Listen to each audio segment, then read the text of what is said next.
here now with the CEO and creator of the Real Vision Academy. His name is Ray Sampson. And this is truly an honor and privilege to actually get to interview you, sir. And first of all, I would just like to ask you, why end of cycle? Out of all the organizations that I know that are recruiting you, you decided to go with end of cycle. I chose to go with end of cycle because I believe in their ideology and their beliefs in helping the children. They got a real vision going out that has to do with being incarcerated before. And like myself, I've been incarcerated before, and that matter of fact, that's kind of what made me develop Real Vision Academy. I teach kids that's coming up just over the ages of 8 to 10, and I teach them how to do photography and videography because I fell in love with photography, I say about a good 8 years ago. Yeah, okay, well, yeah, I did about a 6-month, 1-semester program down in the University City area where we taught like ages from 6 to about 13 at an after-school program, and I taught them about photography and videography. Yeah, I created a curriculum that they can go by that was on their level because all we was learning was the basics. So I had to, put it at a level that they could understand it. You learn about a different variety of cameras and equipment in this class. We also go over lighting and different things like that as well. I started Real Vision Academy in order to give kids and teens another opportunity, like another option to go forward with different goals in their life. Everybody don't want to be a rapper. Everybody don't want to be a sports player. You know what I'm saying? It's different aspects of life that you can, route your energies into. And then with all of these murders that's been happening like that in my city of St. Louis, it's like kids even getting killed now. So it's like we have to figure out a way how to curb that energy into, something positive. My curriculum is pretty much fun-based. You know what I'm saying? We make it fun to learn about the camera and about photography and videography. So I got 7 different sections in the curriculum. And then at the end, what we would do is have a final exam, and then we'll have a graduation. So at the end of the graduation, whoever made a 3.5 or better of a grade point average, then we present them with a new camera so they can, try to go get a job. It's over 70 jobs in this area, in this field. And that's another reason why I started Real Vision Academy, because we wanted to promote entrepreneurship into the hearts of our children. The education system these days is kind of set up so you can go and get a job to make somebody else rich. Well, what I'm trying to promote is a way where you can create your own job and not have to beg nobody or not have to go look for a job. You're providing a service and you're being an upstanding individual. All right, what we're trying to do here at Real Vision Academy is promote the right choice, making the right choice in your life instead of making the wrong choice. Because, for real, crime don't pay. It ain't cool to be out here, sagging your pants and just making your parents look bad. It's about showing respect to one another, and it's about being a law-abiding citizen.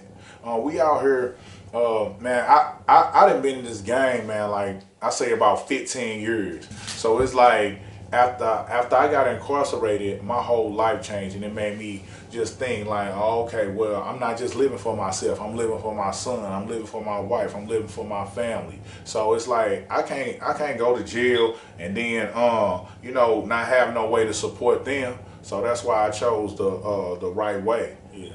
And that's what prompted me to start the Real Vision Academy. And I'd like to thank you for this time and this opportunity.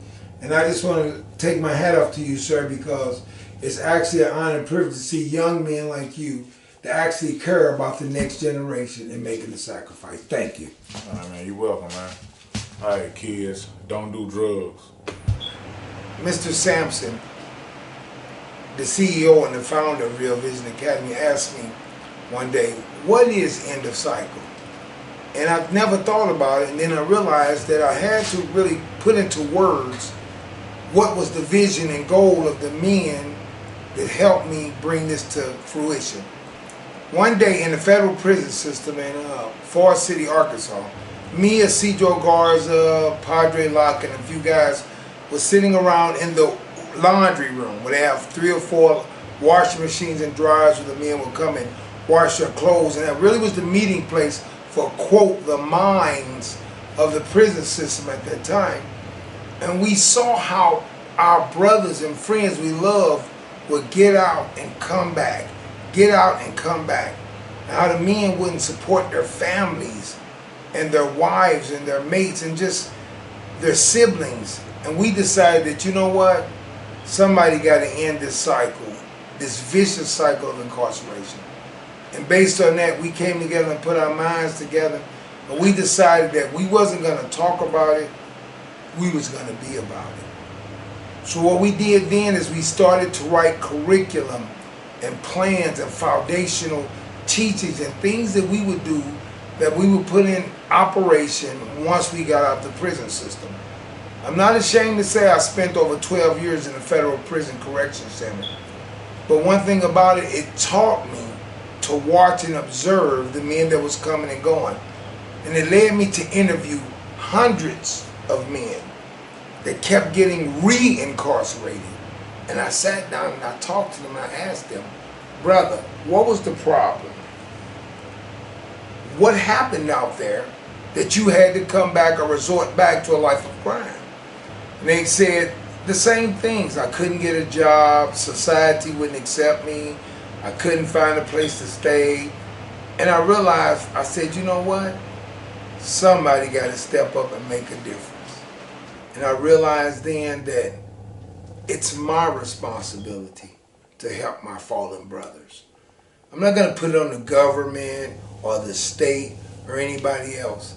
I believe I'm accountable for the gifts that was given to me. And based on that theory alone, I decided that me, Isidro, Garza, and a few other people would start an organization to end the cycle, the vicious cycle of incarceration. And if you didn't know that, if you're incarcerated, your child has a 75% chance of being incarcerated. Let me break that down. 75% of the people who have incarcerated parents wind up being incarcerated themselves. And we said, no, enough is enough. And what we did then was we started putting together programs, literatures, books, things that would help men. We decided to mentor the children of the prisoners. I noticed how the prisoners didn't write their families, didn't write their children. I know men that had 10, 15, even 20 children that they never even wrote a letter to. This is ludicrous. This is asinine and ludicrous. I said, how can you expect to stop your child from repeating the vicious cycle that you've already started if you don't write and tell them and help them? And then I realized, and sad to say, most of the men couldn't write. They could read barely, but in the prison, the federal prison system, the average educational level was a 5th grade level. And that astonished me because I said, surely in the federal system, these are high-ranking criminals, but they weren't. They were arresting street dealers, guys on the street. And I said to myself, somebody have to make a difference. And so me and my brothers came together and banded together, and we vowed, almost like Army Rangers, we're not going to leave any man behind. And based on that hypothesis alone, we started hammering out, interviewing guys, talking to guys. What was the problem? No. Be specific so we can help you in specific areas. And what we've done is we've come up with a 2-pronged system that has actually worked. We've put it into play. We have hundreds of names of men that have actually worked in our system, and believe it or not, a lot of them are out here now entrepreneurs. They're giving jobs to other prisoners and other men to get released. And how it goes is this. First of all, we want to deal with the father, because there's no sense in reaching the child if we help the child, tutor the child, and he goes back home to a dysfunctional environment. So we dealt with the parents, and then we dealt with the children. And we came up with literature in the prison system, programs. If you participate in this program, If you avoid getting written up, and that's just infraction of prison rules for dumb things, and you work our program, and we mentor your child, you can get a visit from your child, free visit. We would pay for that. And you will be amazed at how just getting a visit from a man's child would soften the heart of the most hardened criminal. We pay for it. You have to understand in the prison system, you may live in Dallas, Texas, but they may send you to a prison in Colorado or New York or New Jersey. So it's very difficult for these families to even get to their loved ones incarcerated. It's a proven fact that if you have support from the outside, you're more likely to participate in positive programming and actually try to make a change. So we at End of Cycle, we decided to more or less put our money where our mouth is. And I just want to thank God for the dedicated men that I have in my life that want to help me, help America, help the children. It's really about the children. If we can mentor the children and catch a generation and teach them moral fiber, because you can't legislate good morals. You can pass all the laws you want to, but it's not going to help the average home in America if we don't get in there and show them that we care. Because nobody cares about how much you know till they know how much you care. And I just want to let people know that that's the foundation of End the Cycle. And far as I really want to thank Real Vision Incorporated of the Academy, because it's because of him that we done this. You see this hat?